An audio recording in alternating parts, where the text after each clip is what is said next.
Hello everyone, welcome to MRGS classes. আমি দেবব্রত, আশা করি সবাই ভালো আছো, সুস্থ আছো। তো গতকাল দীপাবলি গেছে। তো আরআরবি থেকে, রেলওয়ে রিক্রুটমেন্ট বোর্ড থেকে কিন্তু 2025 সালের এনটিপিসি অর্থাৎ নন টেকনিক্যাল পপুলার ক্যাটাগরিজ যে রিক্রুটমেন্ট, তার ভ্যাকেন্সি ডিটেল নোটিফিকেশান কিন্তু পাবলিশ করেছে। এবং এটা কিন্তু গ্র্যাজুয়েট লেভেল অর্থাৎ গ্র্যাজুয়েট যোগ্যতা যেটা, এবং তার শূন্যপদ দিয়েছে 5810। ঠিক আছে। তো এই ভিডিওতে আমরা এই যে নোটিফিকেশান সম্পর্কে আমরা বিস্তারিত আলোচনা করব, এবং কি কি নতুন অ্যাড হয়েছে বা চেঞ্জ হয়েছে, কি নতুন পোস্ট অ্যাড হয়েছে, সব কিছু আমরা এই ভিডিওতে কিন্তু আলোচনা করব। প্রথম থেকে শেষ পর্যন্ত দেখবে এনটিপিসি ফর্মটা ফিল আপ করার আগে। এবং এর যে ডিটেল নোটিফিকেশানের যে পিডিএফ, সেটা আমাদের টেলিগ্রাম চ্যানেলে দেওয়া আছে। সেই টেলিগ্রাম চ্যানেলে গেলে কিন্তু তোমরা পিডিএফ পেয়ে যাবে, বা আরআরবি ওয়েবসাইটে গেলেও কিন্তু পেয়ে যাবে। টেলিগ্রাম চ্যানেলের লিংক আমাদের ডেসক্রিপশানে দেওয়া থাকবে, সেখান থেকে টেলিগ্রাম চ্যানেলে জয়েন হতে পারবে এবং বিভিন্ন আপডেটের জন্য। ঠিক আছে, তো চলো শুরু করা যাক। তো দেখো, এই পিডিএফটা দিয়েছে যে detail centralised employment notification, CN number হচ্ছে 06/2025। এর শর্ট নোটিশ আগে কিন্তু পাবলিশ হয়েছিল, এবং এটা যে পোস্টের জন্য হবে সেটা হচ্ছে non technical popular categories graduate level. Under গ্র্যাজুয়েটের জন্য আলাদা ভ্যাকেন্সি, আলাদা নোটিফিকেশান আসবে। যখন আসবে তখন আমরা আপডেট দিয়ে দেব। তো এর যে আগে ক্রুশিয়াল ডেটগুলো আমরা দেখে নিই। তো এর যে ইন্ডিকেটিভ নোটিশ এমপ্লয়মেন্ট নিউজে যেটা হয়েছিল, সেটা হচ্ছে 4 অক্টোবর হয়েছিল। ঠিক আছে। তো opening date of online application, অর্থাৎ আজ থেকেই কিন্তু 21 তারিখ থেকে কিন্তু এর অ্যাপ্লিকেশান কিন্তু করা যাবে, অনলাইনে অ্যাপ্লিকেশান করা যাবে 21/10/2025 থেকে। ঠিক আছে। এবং ক্লোজিং ডেট, এই অ্যাপ্লিকেশানের শেষ কবে হবে সেটা হচ্ছে 20 নভেম্বর। ঠিক আছে, 20 নভেম্বর, অর্থাৎ প্রায় 1 মাস কিন্তু হাতে সময়। এবং ফি পেমেন্টের সময় বলছে 22শে নভেম্বর পর্যন্ত। এগুলো কিন্তু ডেট মনে রাখবে। ডেটটা আজ থেকে শুরু হচ্ছে 21 তারিখ থেকে, পরের মাসে নভেম্বরে কিন্তু 20 তারিখ পর্যন্ত এনটিপিসির ফর্ম ফিল আপটা চলবে। এবার যে যে পোস্টের জন্য নিয়োগ হবে সেটা কিন্তু এখানে বলে দিয়েছে। এখানে টোটাল 6খানা পোস্টে কিন্তু নিয়োগ হবে। প্রথম হচ্ছে chief commercial cum ticket supervisor, station master, goods train manager, junior accounts assistant cum typist, senior clerk cum typist and traffic assistant. এই যে ট্রাফিক অ্যাসিস্ট্যান্ট পোস্টটি, এটা কিন্তু লাস্ট যে 2019-এর এনটিপিসি হয়েছিল তাতে কিন্তু এটা ছিল না, বা তার আগে যে আমাদের 24-এর যে এনটিপিসি তাতেও কিন্তু 19-এরটাতে ছিল, সরি 2019-এ কিন্তু এটা ছিল, কিন্তু 24-এ আমাদের যে নোটিফিকেশন হয়েছিল তাতে কিন্তু ছিল না। 23-24 যে রিক্রুটমেন্টটা হলো লাস্ট, যেটা বেঞ্চ পরীক্ষা এখনো হয়েছে, রেজাল্ট হয়নি, তো এটাতে কিন্তু ট্রাফিক অ্যাসিস্ট্যান্ট আছে। ঠিক আছে। তো প্রথমে আমরা পোস্টগুলো দেখে নিই। Chief commercial cum ticket supervisor, CCTS যেটাকে আমরা বলি, এটা কিন্তু লেভেল 6 পোস্ট। ঠিক আছে। বেসিক পে হচ্ছে 35,400, এবং মেডিকেল স্ট্যান্ডার্ড হচ্ছে B2। অর্থাৎ B2 মানে এখানে চশমা থাকলে কিন্তু অ্যালাউড, অর্থাৎ -4 থেকে +4 যাদের পাওয়ারের মধ্যে চশমা আছে তারা কিন্তু অ্যালাউড, লাসিক সার্জারি থাকলেও কিন্তু অ্যালাউড। এজ বলা আছে 18 থেকে 33, এবং ভ্যাকেন্সি হচ্ছে 161, অনলি 161, খুবই কম ভ্যাকেন্সি, 161 সিসিটিএস। নেক্সট পোস্ট হচ্ছে স্টেশন মাস্টার। ঠিক আছে, একটা স্টেশনের ইনচার্জ থাকে, লেভেল 6 পোস্ট, এরও বেসিক পে 35,400, এবং মেডিকেল স্ট্যান্ডার্ড হচ্ছে A2। অর্থাৎ A2 মেডিকেল স্ট্যান্ডার্ড মানে চোখের ক্ষেত্রে কিন্তু কালার ব্লাইন্ডনেস বা চোখের পাওয়ার, এই সমস্ত জায়গায় কিন্তু সেক্ষেত্রে সে এখানে আনফিট হয়ে যাবে। ঠিক আছে, অনেকগুলো টেস্ট আছে, সেটা হবে। বয়স 18 থেকে 33, সমস্ত পোস্টের ক্ষেত্রেই বয়স কিন্তু এবারে 18 থেকে 33। ভ্যাকেন্সি আছে 615, মোটামুটি একটু বেশি, 615, 500 থেকে বেশি। নেক্সট হচ্ছে গুডস ট্রেন ম্যানেজার, অর্থাৎ গুডস গার্ড যেটা আগে ছিল এখন goods train manager, level 5 post. ঠিক আছে, বেসিক পে 29,200, এটার ক্ষেত্রেও কিন্তু A2 স্ট্যান্ডার্ড, এবং এর ভ্যাকেন্সি সবচেয়ে বেশি, খেয়াল করে দেখো 3416, 50%-এরও বেশি কিন্তু ভ্যাকেন্সি, প্রায় 60% কিন্তু ভ্যাকেন্সি কিন্তু এইখানেই কিন্তু গুডস ট্রেন ম্যানেজারের ক্ষেত্রে। এবার আসি আমরা junior accounts assistant cum typist, হ্যাঁ, যে ডবল এ যেটা আমরা বলি, জুনিয়র অ্যাকাউন্ট অ্যাসিস্ট্যান্ট, খুব ভালো পোস্ট, লেভেল 5-এ, বেসিক পে 29,200। এটার ক্ষেত্রে কিন্তু মেডিকেল সেন্টার C2, অর্থাৎ এই ক্ষেত্রে সবাই এলিজিবল, চোখের সমস্যা থাকো এগুলো কোনো ম্যাটার করে না, মোটামুটি সামনের লোককে দেখতে পেলেই হবে। ঠিক আছে, বয়স 18 থেকে 33, 921টা ভ্যাকেন্সি। জুনিয়র অ্যাসিস্ট্যান্ট খুব ভালো পোস্ট, এই কারণেই বলছি কারণ এটার পোস্টিং সাধারণত ডিএরএম অফিসে হয় অথবা ওয়ার্কশপে কিন্তু হয়। ঠিক আছে, সে কারণে এটা খুব 9 to 5 জব, এটা খুব ভালো পোস্ট। ঠিক আছে, এরপরে আসি সিনিয়র ক্লার্ক কাম টাইপিস্ট। এটা লেভেল 5 জব, 29,200 বেসিক পে। ঠিক আছে, এটার ক্ষেত্রেও মেডিকেল স্ট্যান্ডার্ড C2, অসুবিধা নেই। 18 থেকে 33 বয়স এবং 638টা পোস্ট। ঠিক আছে, আর লাস্ট হচ্ছে ট্রাফিক অ্যাসিস্ট্যান্ট, যেটা গতবারই ছিল না, এবারে নতুন অ্যাড হয়েছে। এটা কিন্তু লেভেল 4 পোস্ট। ঠিক আছে, 25,500 বেসিক পে, মেডিকেল স্ট্যান্ডার্ড কিন্তু A2।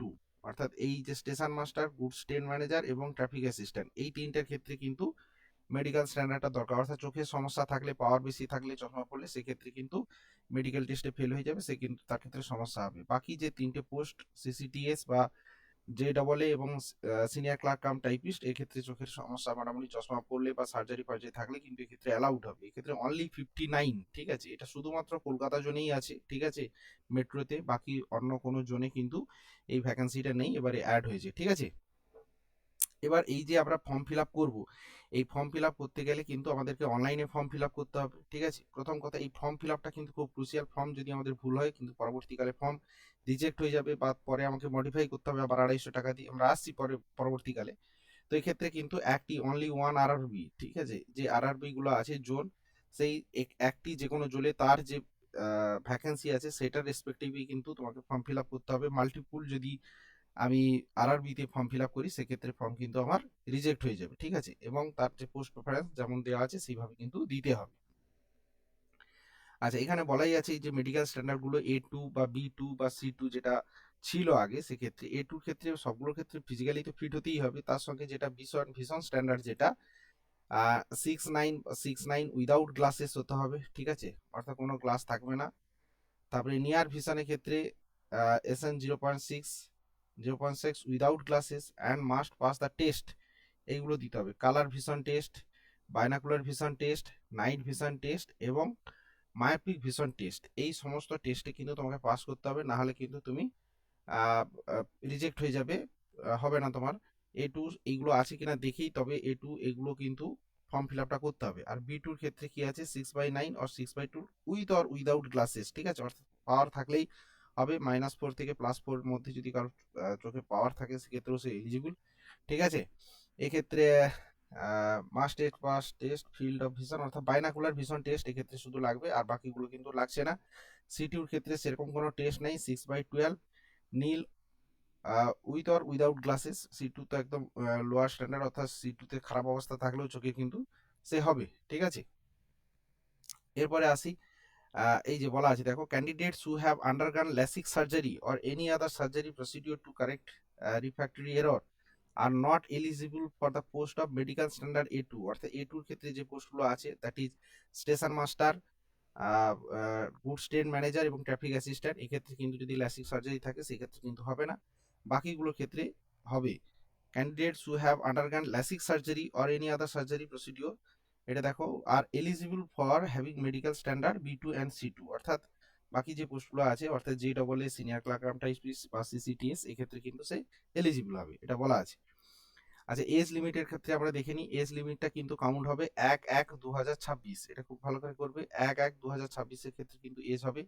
এজ যেটা বলা ছিল 18 থেকে 33। জেনারেলের ক্ষেত্রে ক্যান্ডিডেটদের ক্ষেত্রে যে আপার এজ এবং লোয়ার এজ লিমিটটা যেটা, সেটা বলছে 1/1/2008 থেকে 2/1/1993 মধ্যে, অর্থাৎ 2/1/1993 পরে হতে হবে এবং 1/1/2008 পরবর্তী পরে হতে হবে, মানে এর আগে হতে হবে। ঠিক আছে, এই রেঞ্জের মধ্যে হতে হবে। ওবিসির ক্ষেত্রে 2/1/1990 এই রেঞ্জের মধ্যে হতে হবে, এবং SC/STর ক্ষেত্রে 2/1/1988, অর্থাৎ যেগুলো যেমন ছাড় থাকে ওবিসির ক্ষেত্রে 3 বছর বা SC/STর ক্ষেত্রে 5 বছর, সেটা কিন্তু এক্ষেত্রে বলা আছে। ঠিক আছে, এবার আসি আমাদের যে পরীক্ষার অ্যাপ্লিকেশন ফি কি বলছে। সমস্ত ক্যাটাগরির ক্ষেত্রে ক্ষেত্রে কি হচ্ছে, 500 টাকা নেবে শুধুমাত্র SC/ST, ex serviceman, PWD, female transgender, minority আর ইকোনমিক্যাল ব্যাকওয়ার্ড ক্লাসেসের বাদ দিয়ে। ঠিক আছে, except categories mention below serial number 2, অর্থাৎ এই ক্যাটাগরি বাদ দিয়ে আপনার SC/ST, ex serviceman, PWD, female, শুধু ফিমেল, এখানে ফিমেলের কোনো কাজ নেই, ট্রান্সজেন্ডার আর মাইনরিটিজ এবং ইকোনমিক্যালি ব্যাকওয়ার্ড ক্লাসেস, এদের বাদে বাকিদের ক্ষেত্রে, অর্থাৎ ইডাব্লিউএস এবং ইউআর বা জেনারেল এবং ওবিসি এনসিএল যাদের আছে তারা কিন্তু তাদের ফিস হচ্ছে 500, বাকিদের ক্ষেত্রে হচ্ছে 250 টাকা, ঠিক আছে। আর 400 টাকা কিন্তু রিফান্ড করা হবে ফার্স্ট স্টেজ যে সিবিটি 1 পরীক্ষা হবে তারপরে কিন্তু 400 টাকা রিফান্ড হবে। এবং এই যে যাদের 250 টাকা ফিস তাদের 250 টাকা পুরোটাই রিফান্ডেবল হবে ফার্স্ট স্টেজ পরীক্ষা দেওয়ার পরে, যদি পরীক্ষায় সে প্রেজেন্ট থাকে, সিলেকশন হোক আর না হোক, ঠিক আছে।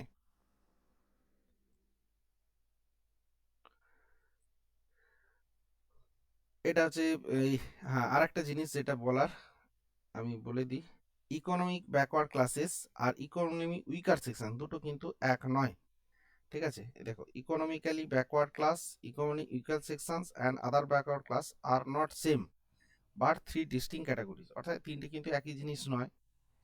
EWS, OBC, NCL candidates eligible for job reservation, ঠিক আছে, এদের ক্ষেত্রে রিজার্ভেশন আছে, কিন্তু ইকোনমিক ব্যাকওয়ার্ড ক্লাসের ক্ষেত্রে, ইকোনমিক ব্যাকওয়ার্ড ইবিসি এদের ক্ষেত্রে কিন্তু কোনো জব রিজার্ভেশন নেই, এটা কিন্তু মাথায় রাখতে হবে। অর্থাৎ ইকোনমিক উইকার সেকশন আমার সার্টিফিকেট আছে বলে আমি যদি 250 টাকার এই ফি পেমেন্ট করে দিই, সেক্ষেত্রে কিন্তু আমার পরে সমস্যা হতে পারে।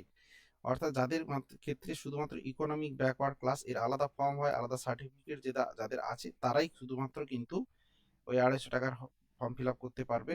বাকি কিন্তু ইকোনমিক উইকার সেকশন বলে 250 টাকা দিয়ে ফর্ম ফিল আপ করে দিলে কিন্তু সমস্যা হয়ে যাবে, ঠিক আছে। ইবিসি আর ইডাব্লিউএস দুটো কিন্তু এক নয়। আচ্ছা, ওবিসির ক্ষেত্রে OBC candidate coming in creamy layer are not entitled to OBC reservations, অর্থাৎ যারা ক্রিমিলিয়ারের মধ্যে পড়ে তারা কিন্তু হবে না, যাদের এনসিএল আছে অর্থাৎ নন ক্রিমিলিয়ারের মধ্যে তাদের সার্টিফিকেট আছে তারা কিন্তু পড়বে। আর একটা জিনিস, OBC certificate claiming reservation OBC category must must produce an OBC NCL certificate in the prescribed format issued on or after April 1, 2025, অর্থাৎ এই যে ওবিসি সার্টিফিকেট এনসিএলটা সেটা এপ্রিল 1, 2025 এর পরে হতে হবে, তার আগে থাকলে হবে না। যদি না থাকে সেটা বানিয়ে নিতে হবে April 1, 2025, but not later than the closing date of online application, অর্থাৎ আমাদের যে 20 নভেম্বর যে অনলাইন অ্যাপ্লিকেশন শেষ দিন তার মধ্যে, অর্থাৎ 1 এপ্রিল 2025 থেকে 20 নভেম্বর 2025 এর মধ্যে কিন্তু ওবিসি এনসিএল সার্টিফিকেট ইস্যু থাকতে হবে, না হলে কিন্তু সমস্যা হবে পরবর্তীকালে ওবিসির ক্ষেত্রে যদি আমরা করি, কারণ এরপরে যখন ডিবি হবে তখন কিন্তু সেটা চাইবে, তখন কিন্তু খুব সমস্যায় পড়ে যাবে, ঠিক আছে, এটা কিন্তু মাথায় রাখতে হবে। আচ্ছা, ইডাব্লিউএস এর ক্ষেত্রে কিন্তু একই রকম। ইডাব্লিউএস এর ক্ষেত্রে কি বলছে, for the financial year prior to the year of application for the CN06 financial year will be 2024-25, অর্থাৎ financial year 24-25 as the closing date of application 20, ঠিক আছে। অর্থাৎ এদের যে ইডাব্লিউএস সার্টিফিকেটটা আমাদের 24-25 এর ফাইন্যান্সিয়াল ইয়ারে কিন্তু ইডাব্লিউএস সার্টিফিকেটটা লাগবে, ঠিক আছে। এবং তার যে সাইনটা সেটা কিন্তু 20-11-2025 এর আগে কিন্তু তৈরি করা থাকতে হবে। এবার এটা ইডাব্লিউএস সার্টিফিকেট তৈরির প্রসেস, এটা সবাই জানে কম বেশি, ঠিক আছে, সেটা আছে, ফরম্যাট আছে, সেটা দিয়ে ইডাব্লিউএস সার্টিফিকেট কিন্তু যদি না থাকে সেটা বের করে নিতে হবে।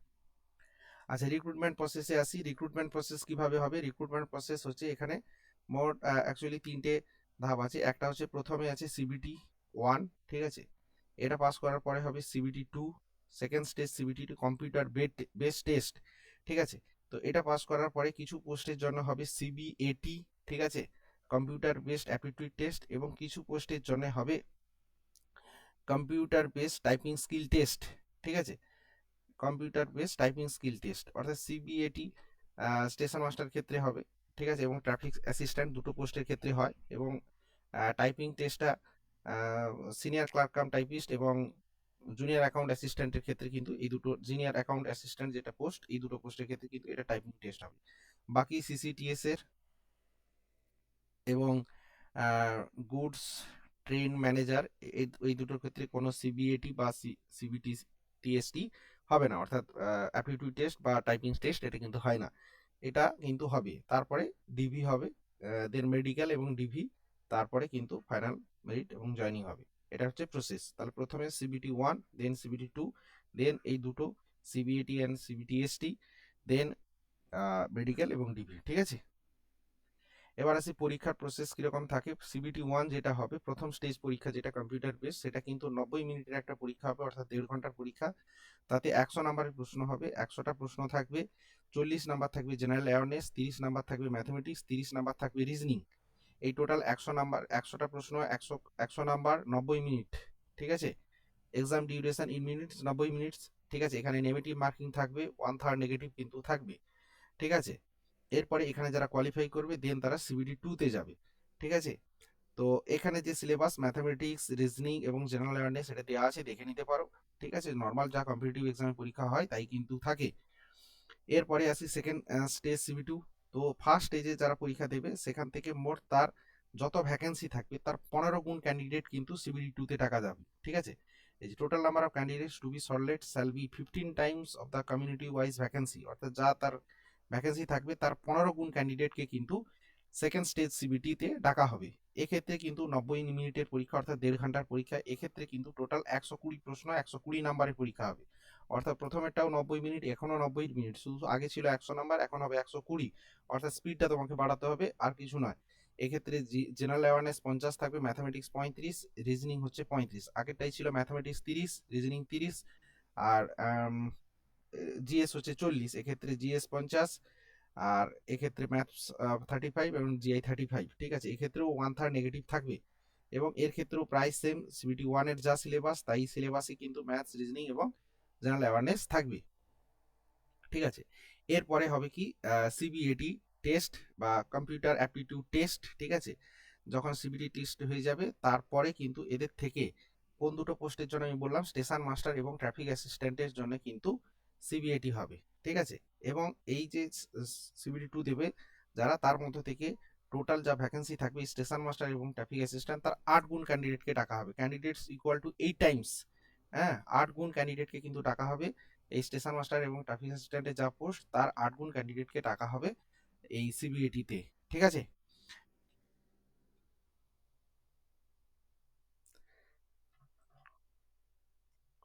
এবং এই যে শর্টলিস্টেড ক্যান্ডিডেট এদের কিন্তু ভিশন সার্টিফিকেট প্রেসক্রাইব যা ফরম্যাট আছে সেই ফরম্যাটে কিন্তু করতে হবে, প্রডিউস করতে হবে ডিউরিং সিবিএটি।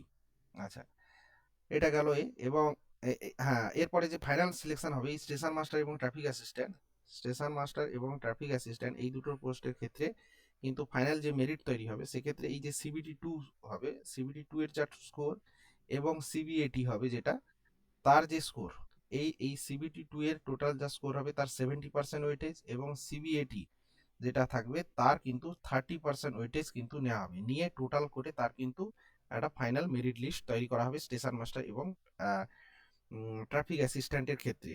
এটা কিন্তু ভালো করে মাথায় রাখতে হবে। ঠিক আছে, শুধু সিবিটির উপরে কিন্তু কাট অফ হবে না, সিবিটি 2 এর 70% এবং সিবিএটি ধরো তুমি সিবিটি 2-তে 100 পেলে আর এটাতে 30 পেলে, তাহলে 100 পাবে, এখানে 100 সালে 70 হবে।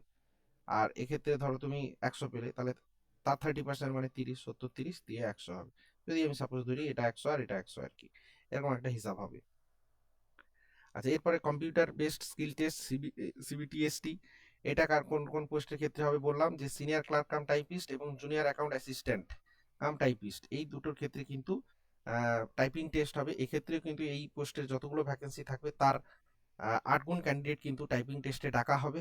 এক্ষেত্রে কিন্তু টাইপিং করতে হবে কি, candidate should type 30 words per minute in English or 25 word per minute in Hindi. ঠিক আছে, কম্পিউটারে কিন্তু টাইপিং করতে হবে। এক্ষেত্রে কিন্তু কোনো ব্যাকস্পেস বা স্পেলিং কারেকশন কিছু করা যায় না, একদম পুরো যা করবে ওটাই ফাইনাল, ওর মধ্যে কোনো এডিট করা যাবে না, কারেকশন করা যায় না। ঠিক আছে, 30 ওয়ার্ড পার মিনিট এবং 25 ইংলিশে, এবং হিন্দি যদি হয় 25 ওয়ার্ড পার মিনিটে কিন্তু করতে হবে। ঠিক আছে, এটা একদম কোয়ালিফাইং ইন নেচার, এক্ষেত্রে কোনো কাট অফ থাকে না। ঠিক আছে, এই যেমন এখানে বলে দিয়েছে, খেয়াল করে দেখো, goods train manager, senior clerk typist, এই যে পোস্টগুলো আছে এদের ক্ষেত্রে কিন্তু কি বলা আছে দেখো, সিবিটি 1 সবাইকে দিতে হবে, সিবিটি 2 সবাইকে দিতে হবে, কিন্তু skill test goods train manager ক্ষেত্রে কোনো নেই, এবং chief commercial cum ticket supervisor ক্ষেত্রে নেই। আচ্ছা, সিনিয়র ক্লার্ক এবং জুনিয়র অ্যাকাউন্ট অ্যাসিস্ট্যান্ট এই দুটোর ক্ষেত্রে টাইপিং হবে। স্টেশন মাস্টার এবং ট্রাফিক অ্যাসিস্ট্যান্ট এদের দুটোর ক্ষেত্রে কিন্তু সিবিএটি হবে। ঠিক আছে, ভালো করে বোঝা গেল, যখন ফর্ম ফিল আপ করবে কিন্তু খুব দেখে শুনে পোস্ট যে প্রেফারেন্স দেবে সেক্ষেত্রে কিন্তু দেখে ফিল আপ করতে হবে, ঠিক আছে। এরপরে যেটা চেঞ্জ আছে গতবারে চেঞ্জ, এটা হচ্ছে লাইভ ফটো ক্যাপচারিং, ঠিক আছে। এবারে ফটো কিন্তু তুমি তোমার আগে তোলা ফটো আপলোড করতে পারবে না, একদম লাইভ ফটো ক্যামেরাতে অন করে ফর্ম ফিল আপ করার সময় দিতে হবে, ঠিক আছে। এই যে বলা আছে live photo capturing the candidates during application, instructions for capturing live photograph of the candidate during application. কি করতে হবে, candidates are not required to upload pre existing photograph while applying, অর্থাৎ আগের তোলা ছবি দেওয়া যাবে না। The application module is design to capture a live photograph of the candidate of the time filling up, অর্থাৎ ফর্ম ফিল আপের সময় একটা লাইভ ফটো করা যাবে, তার সিস্টেম করা থাকবে। Live photo may be capture by webcam or by front camera of the mobile phone, ঠিক আছে। অর্থাৎ ল্যাপটপের ফ্রন্ট ক্যামেরা হোক বা ওয়েব ক্যাম হোক বা ফোনের ফ্রন্ট ক্যামেরা দিয়ে, ঠিক আছে। Ensure dress your self in non white clothing, অর্থাৎ যেন সাদা জামা বা সাদা শার্ট পরা না থাকে, ঠিক আছে। প্রেফারেবলি ইন ডার্ক কালার্স, অর্থাৎ একটু ডিপ কালার থাকবে, ঠিক আছে, যাতে কন্ট্রাস্ট থাকে, ছবিটা পরিষ্কার আসে। For this purpose the candidate must stand or sit on the front of camera when prompted by the application's module and carefully follow the instruction below. Ensure that the camera is positioning at eye level before capturing, অর্থাৎ চোখের দিকে যেন ক্যামেরাটা থাকে, সামনের দিকে তাকিয়ে থাকতে হবে, সোজা থাকতে হবে, পরিষ্কার থাকে, দুটো কান যেন পরিষ্কার দেখা যায়, ঠিক আছে। হেলে দুলে যেন শুয়ে পড়ে যেন না ছবি তোলা যায়। পুরো face entire face is clearly visible, মোটামুটি কাঁধের নিচ পর্যন্ত যেন ছবিটা থাকে, পুরো মুখ পুরো ফেসটা থাকবে, তার সঙ্গে যেন দুটো পরিষ্কার চোখের দৃষ্টি মানে তাকিয়ে থাকবে সামনের দিকে, সোজা থাকবে, ঠিক আছে। কোনো কিছু যেন টুপি পরা না থাকে, কোনো কিছু গার্ড করা না থাকে, সামনের দিকে যেন চুল ঝেপে না থাকে, মুখ ঢাকা থাকে, চোখ ঢাকা না যেন থাকে, ঠিক আছে। ক্যাপ মাস্ক গ্লাসেস বলা আছে পরিষ্কারভাবে, or glasses spectacles while capturing the photograph, do not wear cap mask আর গ্লাস, অর্থাৎ যে চশমা পরে চশমা বাদ দিয়ে কিন্তু যখন ছবি তোলা হবে চশমা বাদ দিয়ে ছবি। এই পয়েন্টটা খুব ক্রুশিয়াল পয়েন্ট, কারণ এইখানেই কিন্তু ভুল হয় আর পরে দেখা যায় ফর্ম রিজেক্ট হয়ে গেছে, ঠিক আছে। এটা যেন না হয়।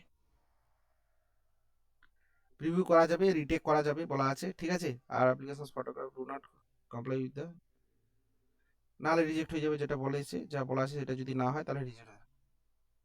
ছবি তোলার সময় যেন চোখ পরিষ্কারভাবে খোলা থাকে, এটা বলা আছে, ঠিক আছে। এটা কিন্তু খুব ইম্পর্টেন্ট, এটা সবাই কিন্তু ভালো করে যখন ফর্ম ফিল আপ করবে, যদি না পারা যায় ফাইবার ক্যাফেতে গিয়ে ফর্ম ফিল আপ করবে। আর কি করা যাবে, মডিফিকেশন করা যাবে। মডিফিকেশন ক্রিয়েট অ্যান অ্যাকাউন্টে, যেখানে 250 টাকা দিয়ে মডিফিকেশন করা যাবে, কিন্তু আরআরবি চেঞ্জ করা যাবে না এক্ষেত্রে, ঠিক আছে। আরআরবি চেঞ্জ করা যাবে না, যেমন বলা আছে মডিফিকেশন উইন্ডো ওপেন ফর্ম 23/11 থেকে 2/12 পর্যন্ত কিন্তু মডিফিকেশন করা যাবে। হ্যাঁ, চুজের আরবিতে ক্যান নট বি চেঞ্জড, এটা বলা আছে যে আরবিতে ফর্ম ফিল আছে সেটা কিন্তু পরবর্তীকালে চেঞ্জ করা যাবে না, এটা বলা আছে, ঠিক আছে। এরপরে যে এডুকেশনাল কোয়ালিফিকেশন সবগুলোর ক্ষেত্রে অলমোস্ট সেম, ঠিক আছে। গ্র্যাজুয়েট হতে হবে, সবই গ্র্যাজুয়েট, যেহেতু গ্র্যাজুয়েট লেভেল সবই গ্র্যাজুয়েট হতে হবে, ঠিক আছে।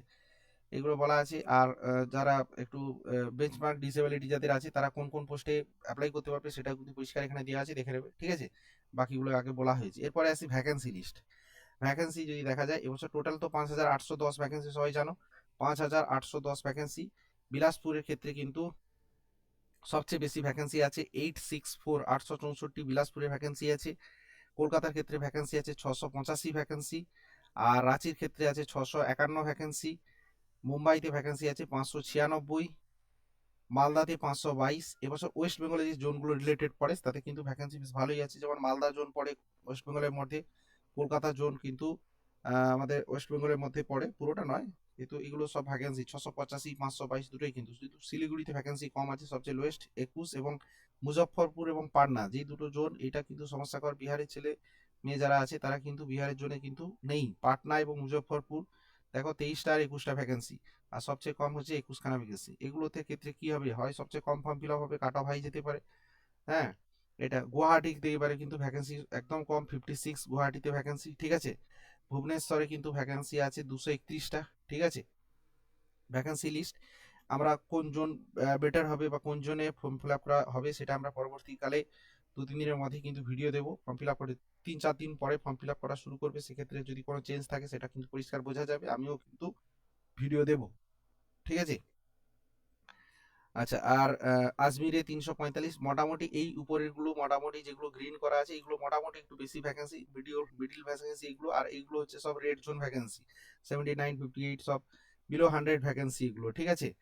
তো যেগুলো 500-র উপরে ভ্যাকেন্সি আছে যে জোনগুলোতে, সেগুলো কিন্তু খুব ভালো। এখানে অ্যাপ্লিকেশনও বেশি হবে স্বভাবতই। কলকাতার জন্য তো বরাবরই ভিড় বেশি হয়, কলকাতার জন্য ভিড় বড় হবে, মালদাতেও হবে, রাঁচিতেও হবে, মোটামুটি এগুলো হবে। আর বিলাসপুর গতবারেও ভালো ভ্যাকেন্সি ছিল, এবারেও কিন্তু বেশ ভালো ভ্যাকেন্সি আছে। আমরা যদি পোস্ট ওয়াইজ দেখি ভ্যাকেন্সি, পোস্ট ওয়াইজ কিন্তু সবচেয়ে বেশি ভ্যাকেন্সি হচ্ছে গুডস ট্রেড ম্যানেজার 3,400, প্রায় 60 to 65%। সবচেয়ে কম হচ্ছে chief commercial cum ticket supervisor 921 আছে, জুনিয়র অ্যাকাউন্ট অ্যাসিস্ট্যান্ট 638 হচ্ছে সিনিয়র ক্লার্ক কাম টাইপিস্ট, এবং 59 ভ্যাকেন্সি হচ্ছে শুধুমাত্র কলকাতাতে। দেখো এটা আবার মেট্রো রেলে আছে, কলকাতা মেট্রো রেলে কিন্তু 59, বাকি কোনো কোথাও কিন্তু কোনো জনে কিন্তু ভ্যাকেন্সি নেই। তো তোমরা কিন্তু ফর্ম ফিল আপ করার আগে খুব ভালো করে ভেবেচিন্তে কোন জনে কোন কত ভ্যাকেন্সি, আমি কোনটার জন্য এলিজিবল সেটা কিন্তু দেখে ফর্ম ফিল আপ করবে। কিছু কিছু জন্য অনেকগুলো পোস্টই নেই, যেমন চণ্ডীগড়ে খেয়াল করে দেখো, চণ্ডীগড়ে সিসিটিএস নেই, স্টেশন মাস্টার নেই, গুডস ট্রেন গার্ড নেই, শুধুমাত্র 145 ট্রেন জুনিয়র অ্যাকাউন্ট অ্যাসিস্ট্যান্ট এবং 54টা আছে সিনিয়র ক্লার্ক কাম টাইপিস্ট আছে। ঠিক আছে, আমাদের কলকাতার ক্ষেত্রে দেখো সিসিটিএস এর ভ্যাকেন্সি অনলি 3টে, ঠিক আছে, তাও আবার সাউথ ইস্টার্ন রেলওয়েতে নেই। 159 ভ্যাকেন্সি হচ্ছে স্টেশন মাস্টার, 154 হচ্ছে গুডস ট্রেন ম্যানেজার, 159 হচ্ছে junior account assistant, 151 on an average দেখো 150।